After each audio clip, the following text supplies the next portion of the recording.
I'm Ramakrishna Reddy. Today I would like to give a lecture on matrices and a system of linear equations.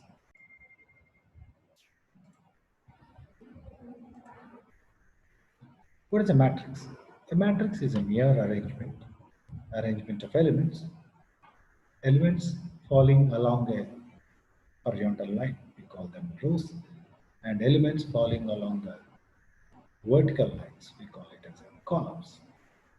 A general element is denoted by Aij, where A stands for the element in ith row and jth column. One or two matrices said to be equal if basically they are of same size and the corresponding elements are equal. We are more interested in elements for which I equal to j, namely aii. Aii, they stands for the elements of the diagonal. And what is a square matrix? If m equal to n, mean number of rows equal to number of columns, we call them as square matrices. Here it's a square matrix of order 2 by 2, and here is a square matrix of order 3 by 3.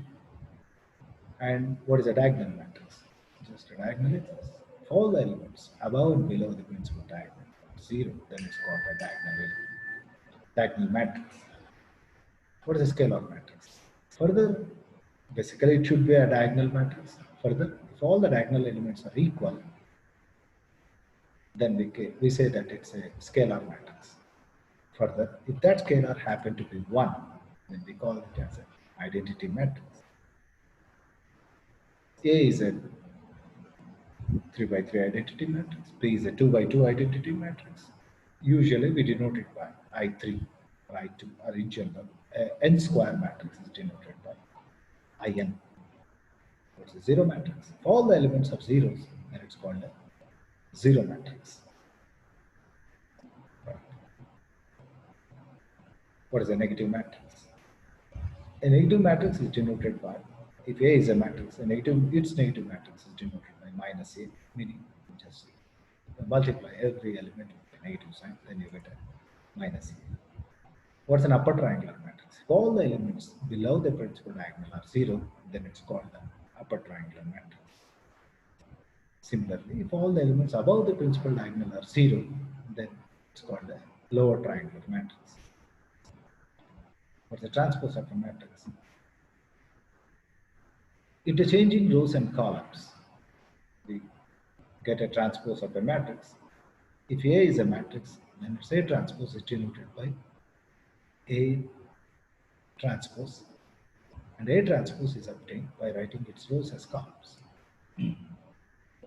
These are the couple of properties of a transposition operation we use in future. A transpose equal to A, Ka whole transpose equal to K A transpose, where K is a real constant. A plus or minus B whole transpose is A transpose plus or minus B transpose. We are more interested in some special type of matrices, especially square matrices. One, symmetric matrix. One is a matrix A is said to be a symmetric matrix if A transpose equal to A. That is, Aij equal to Aji. What happens to the diagonal? So I equal to J, then they're equal. Skew symmetric matrix. A square matrix, A is said to be skew symmetric matrix. A transpose equal to minus A. That's Aij equal to minus Aji. All the diagonal elements will be 0. Vice versa is not. That is, a matrix whose diagonal elements are 0 need not be a skew symmetric matrix. Example, here is a, get A transpose, minus A transpose, we can see equal to minus A. So A is a skew symmetric matrix. Row echelon form. A matrix A is said to be in row echelon form if it satisfies the following properties.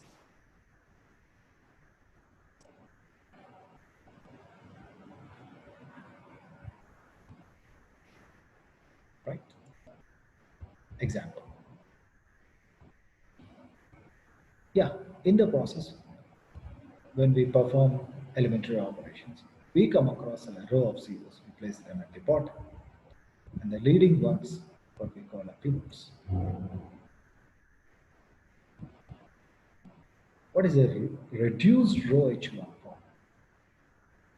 A matrix A is said to be in reduced row echelon form if it satisfies the following properties. Rows consisting entirely zeros occurring at the bottom of the matrix. Of course, we place them at the bottom. For each row that doesn't consist entirely of zeros, the first non-zero is 1, it's called a pivot. And the third one and the fourth one. Example, yeah, couple of examples on the screen. Look in example A, we place the row of zeros at the bottom and look at the pivots, the leading ones. Yeah, with this little knowledge, we can now move on to the linear equations. What is a linear equation? Of course, an equation which is in degree 1 of n variables, x1, x2, xn, n variables, then a1, x1 plus a2, x2, so on, and xn equal to b, that's called a linear equation. And a bunch of linear equations called a system, rather a system of linear equations. Example, there are three examples in front of you. One first one is a system of linear equations in three variables x, y, z, and number of equations equal to number of variables here. And the second one is a system in five variables in three equations. Third one is a system in three variables in two equations.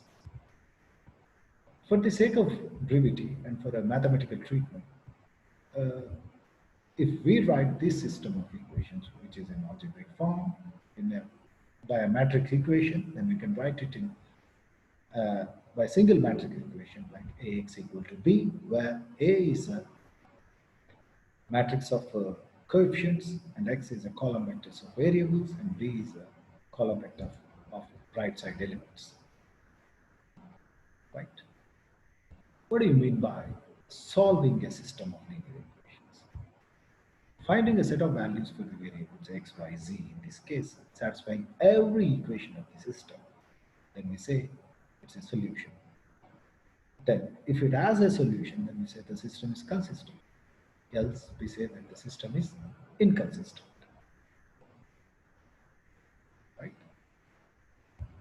The above system, if you reduce it to row echelon form, you can see here the last equation reads as 0x plus 0y plus 0z equal to 3, which is quite inconsistent with the data. So we say that the system is inconsistent.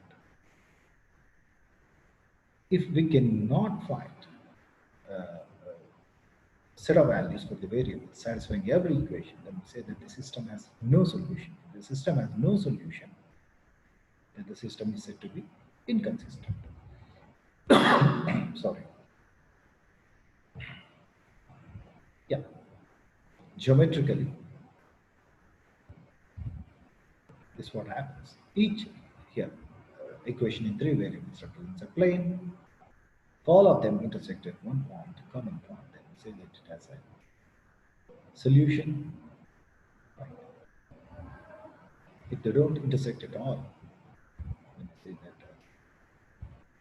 I mean, we if we cannot find a point which belongs to all the three planes, then we say that it's inconsistent. It has no solution. Basically, its intuition is quite easy to understand with the two variables. Example 2x plus 3y equal to 5, we all know that it represents a straight line. A consistent system here, so two equations, two variables, then this is consistent. It has a solution. And this is three equations in two variables. This is also a consistent. And two overlap. Then we say that it has a unique solution here, and we say that this is consistent but has infinitely many points belonging to both the lines, and we say that it has infinite number of solutions, and here the system is said to be inconsistent. Okay, here is a quiz in front of you. First one, it has only one and one solution, so it's a consistent system. Second one, last equation is inconsistent with the system, so we say that the system is inconsistent, it has no solution. The last one, it has infinitely many solutions. Another way of, if it has a unique solution, another way of finding that unique solution is through matrix inversion. Right? We write the system in a matrix equation like Ax equal to B. X is our solution vector. Then we find A inverse, then X is given by A inverse to B. Then this is my solution vector, and this gives the solution. Thank you.